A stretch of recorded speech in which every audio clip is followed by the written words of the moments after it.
People who have came close to dying. What were your last thoughts? I was stabbed in the neck by someone robbing my house. I totally thought I was going to die. I hate myself. But I begged the guy who stabbed me to stay because I didn't want to die alone. He said sorry and walked away.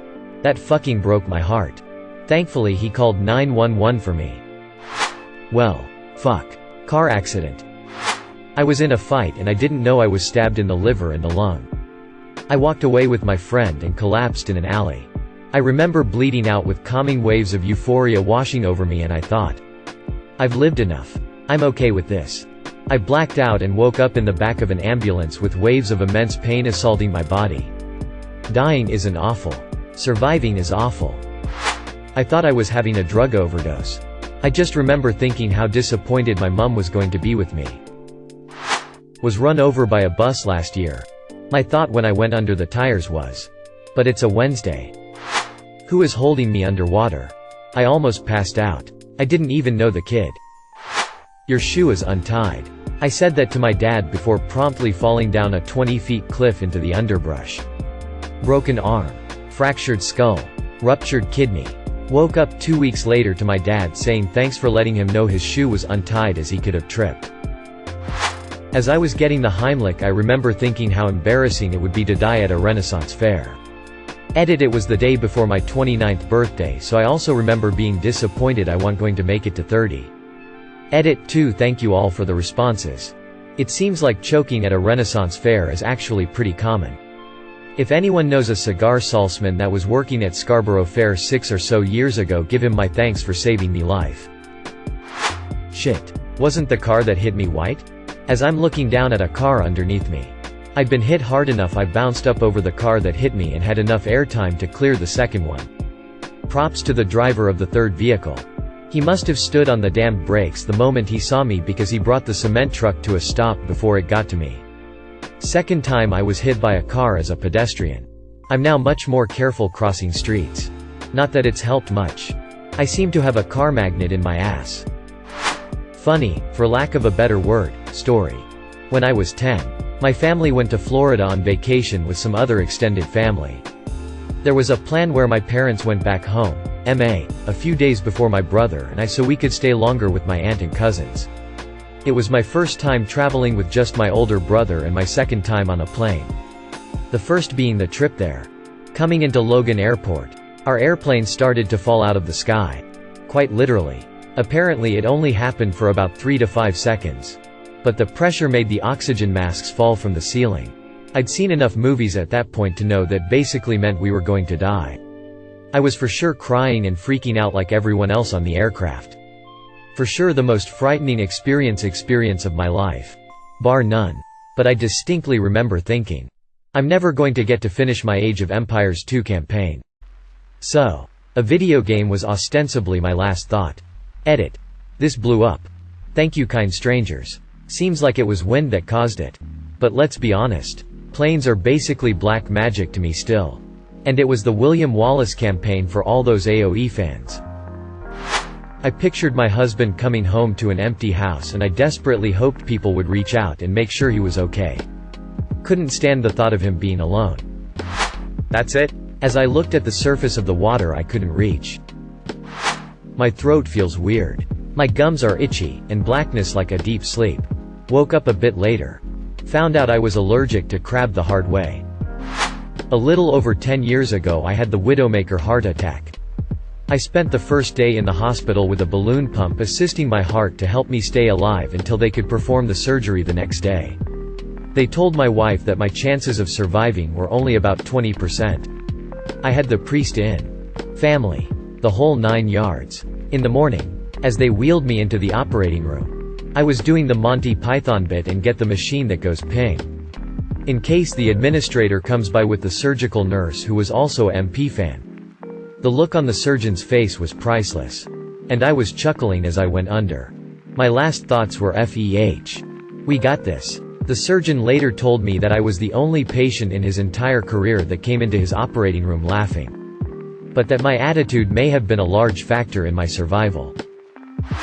I was in the process of being electrocuted. Having been working all day atop a scissors lift. The electricians had left a 277-volt line live, and while I was standing and reaching while running the last low-voltage run of the job, I contacted their line. I saw the white light at the end of the tunnel. All I knew was throbbing and 60-cycle noise and the white light. My last thought was, I wonder if I can tell my knees to unlock? Obviously they did. Since I am here typing this.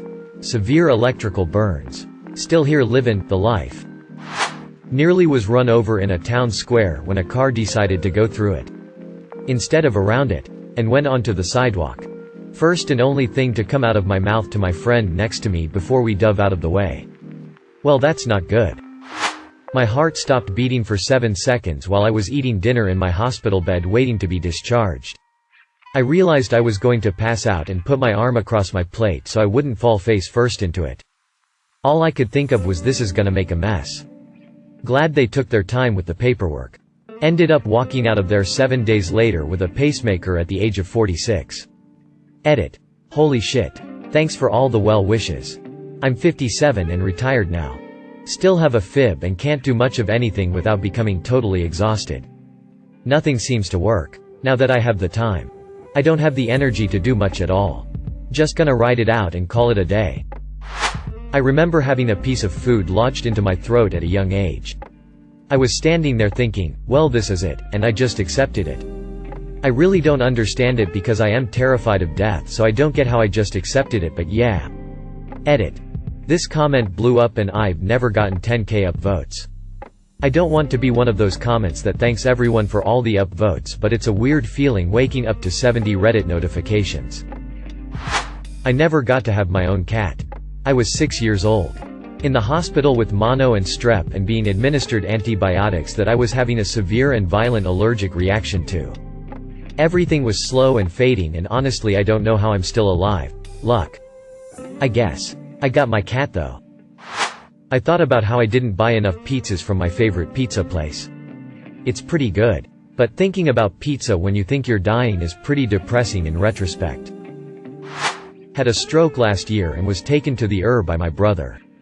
The last thing I remember was asking him to take a picture of me with his phone, as I must look terrible. After I was admitted, I didn't remember anything other than dreams until late October. And days after I was admitted, when everything was a blank, they induced a coma so that my brain swelling would go down. And I was critical. So I presume I was pretty close to dying then. I should have cut that meatball in half. Weirdly calmed. Mind went quiet. Everything slowed right the fuck down.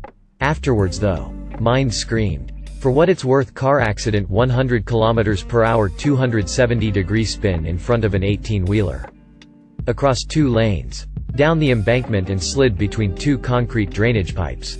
Could have been hit by the truck. Could have rolled. Could have hit the pipes, which would have crushed into me. They will never find me. Almost drowned in Hawaii in a riptide and no one noticed. I was 10.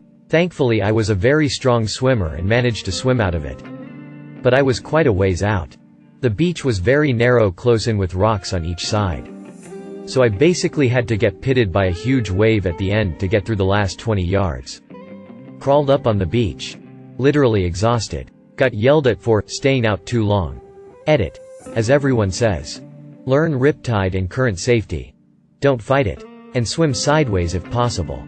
Strongly consider PFDs if you are not a strong swimmer. That doubly applies in rivers. But that's for another day. Unfortunately I don't remember where this was.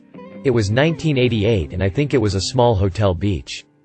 Thanks for all the comments and upvotes. My first one over 250 upvotes. Edit 2. Please take your children as early as possible for swimming lessons. I learned when I was 3 or 4 and undoubtedly saved my own life several times by being a strong swimmer. God, why can't I breathe right now?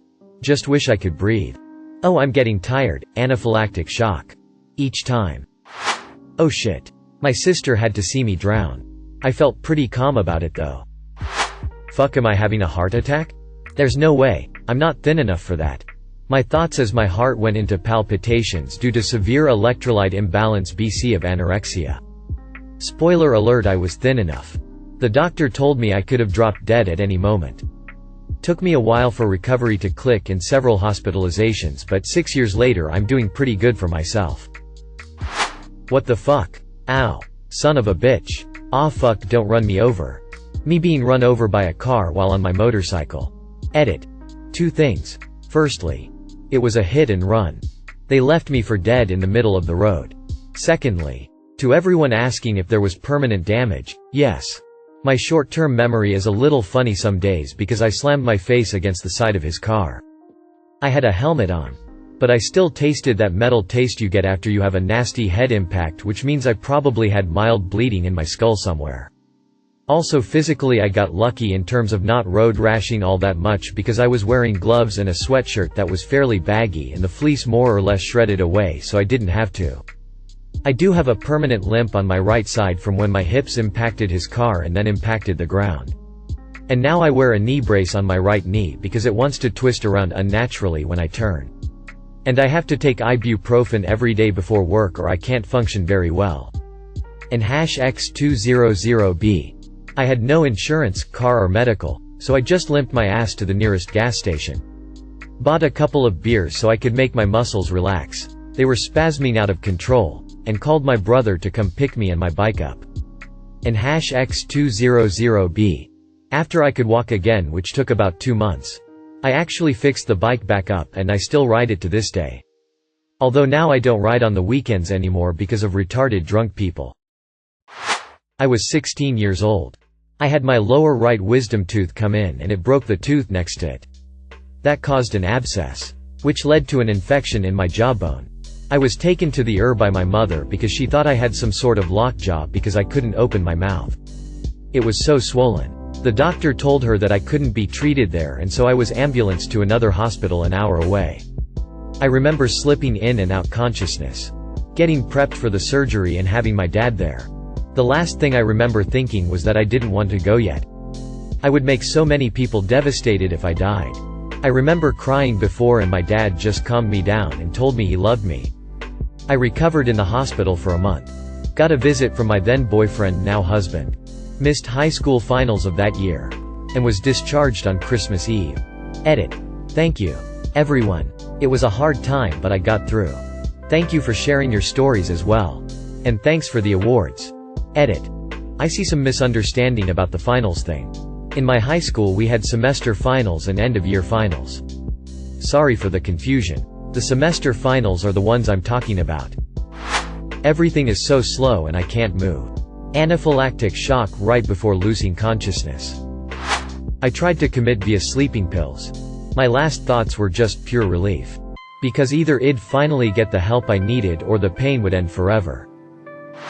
I tried to commit suicide via drowning in a public pool. I was 8 and short for my age, so I purposely went to the deep end. My last thoughts were, at least daddy won't see this and the rest of my family never pays attention to me, so I'm coming to heaven, God. The lifeguard rescued me just before I passed out and my mother yelled at me for going to the deep end, saying I should have known better and told to sit on the grass for the rest of the day. I was dealing with being sexually abused by her father and I just wanted it to finally end. Edit. I just wanted to thank everyone for the support and well wishes. You all brought tears to my eyes. Been trying to keep up with all the responses but it's getting a little hard, so I'll thank you all here. I had the worst strain of mono currently known. Strep throat. Double ear infection. Upper respiratory flu. Lower respiratory flu. A sinus infection. And pink eye. At the same time. They started testing me for a brain tumor before they knew what was wrong in the ER. My vision started fading and I couldn't hear, and the only thing I could think about was that I was going to ruin my parents' siblings, friends, and girlfriends' lives by dying so young and sudden. I didn't want to cause that kind of emotional pain to my loved ones. I thought I wasn't going to be able to say goodbye. I was so dehydrated that my organs were starting to shut down. Had I waited another day to go to the ER, I would have died from total organ failure. My body was making so many white blood cells that my counts were higher than some of the nurses and doctors had ever seen in their professional career. I was administered 3 separate sacks, you could call it, of fluids. They were keeping me alive at the time. They gave me a huge amount of prednisone. Over 200 milligrams doses. I was high as a kite for a week. I don't remember much from that week, but somehow I got home with my parents. Lived on smoothies and slept a lot. I even managed to play Apex and win matches, and I don't even remember doing it. They forced me to drink 2 to 3 liters of water a day. I discharged a lot of phlegm. The week passed and the prednisone wiped out my flu and helped my body fight off my mono symptoms. But steroids can make bacterial infections like strep, ear infections, and pink eye feel worse. I couldn't speak for 2 weeks. After the steroids, I was put on an extremely powerful antibiotic and had to stay home for another 3 to 4 days because it completely wiped out the good bacteria in my body. After 3 weeks from visiting the ER, I went back to college. 5 weeks later I finished the semester with a 3.4. Pretty fucking proud of myself. I almost died in a fiery explosion at my old job. My first thought was, I'm gonna look like such an idiot without eyebrows. Nothing. Blacked out. But my thoughts before that was happening was something like I shouldn't have gone out today. Body was going into shock and heart was slowing down really fast. I can't believe this is how I die. Drunk. Falling off a 30-foot cliff into about 2 feet of water at Lake Havasu. As on spring break. It just hurt really bad. What was that bang sound? I need to throw up again? Even though my stomach's empty? Don't worry. It ended up not being enough to kill me. But it did give me pharmacophobia. I'm gonna die. I was gridlocked in traffic with a wildfire on both sides of my vehicle. I could even touch the window, it was that hot. Our cell tower was knocked out, so I couldn't even tell my family and friends that weren't in the car that I loved them. I sat there and I was oddly peaceful. There was nothing I could do. My whole family was sweating. My little brother was crying. I was 15 and I just sat there and accepted that my life was what it was, and I didn't bother thinking about what I wished I had done differently or what I wanted to accomplish because I didn't matter. I was convinced I would die quietly with my family in a car. I couldn't think. I put my headphones in and played my favorite songs, thinking maybe I could die to one of those. When traffic started moving again after a few hours, I could barely stay awake. I remember the first time I showered after the fire. There was soot running down the drain and I just cried. Since then I started telling people I loved them. I decided to live for myself. I came out. I worked towards a future. I even sat at my first bonfire this year. It was horrible. Every time I've been at my lowest points of suicidal ideation. The only thought that kept me from following through was that my cat would miss me. And I'd miss him too. Whenever I tried to picture the end, a vision of him would flash instead. Thanks, Dexter. You saved my life, little buddy. Edit. Thanks for the awards. Strangers. Here's a picture of my lil goofball. And I'm in a much better place now for those who've asked. Therapy works. Friends. Getting over a bad case of bronchitis. I was at my computer when I had a coughing fit so bad my wife tells me I've blacked out and stopped breathing. I woke up to her smacking my chest trying to wake me. I remember nothing whatsoever after things went dark. 1 second I was coughing crazily and suddenly lights out. When I was like 11 years old, I was home alone one day during the summer. Just watching TV while eating Skittles. I liked to put a bunch in my mouth and make like a Skittle ball that I would chew on. Something on the show I was watching made me laugh and I swallowed the ball, which got lodged in my throat. I then experienced a few seconds of sheer terror because I realized that there was nobody here to help me at all and I was probably gonna die. Thankfully, I remembered some cartoon or movie where someone jammed their stomach on a chair and got something unstuck from their throat. So, I lunged at the corner of the recliner as hard as I could with my stomach and it actually worked and popped the small ball out. It was super lucky because I really had no idea what I was doing. But one of the worst feelings I have ever experienced. Definitely never ate Skittles that way again after that, and to this day I'm still a bit paranoid about eating certain things when alone. Was a visual experience. Not a thought. Almost died from COVID. Still can't get the image of my husband grieving after everyone leaves after my funeral and he's alone out of my head. Shit haunts me. 3 times. Once almost drowning deep end of pool at 5. Once trapped under flipped ATV in a river. And once being shot at by a crazy old fuck who thought I was a deer. I thought of my mom crying every time. I was in an accident once. They had to shock my heart back as I had flatlined in the ambulance. It all happened so fast and don't really remember anything. There were others in the car, 3 others. We all survived. A friend in the backseat swears I repeatedly yelled "oh shit" after the car had flipped a few times and came to a stop upside down. I have no memory of it at all. I remember each handful of pills going down so easily. Like simply swallowing a mouthful of food. It surprised me, as I was one who normally struggled to take more than a single pill at a time. I wasn't struggling this time, though. I had downed a cocktail consisting of 6 handfuls of a small mix of medications. It took a moment before anything came to mind. Everything was so quiet. The silence was almost deafening. My mind became foggy. My stomach suddenly queasy. My legs and arms felt so tremendously heavy. Shaky. As I tried to get up, I started to feel my heart beating. It had a change in pace from normal. And was loud. Like thunder pulsating in my ears. The first thing I managed to mumble out after fumbling to call my best friend on the phone was, I fucked up. Today marks 4 years since making it out of the psychiatric ward for my attempted overdose. I'm still alive. And it feels good. Thank you for watching. If you enjoyed this video, don't forget to drop a like. If you would like to see more content like this in the future, subscribe and turn on notifications to be notified about future videos. Now check out one of these interesting videos.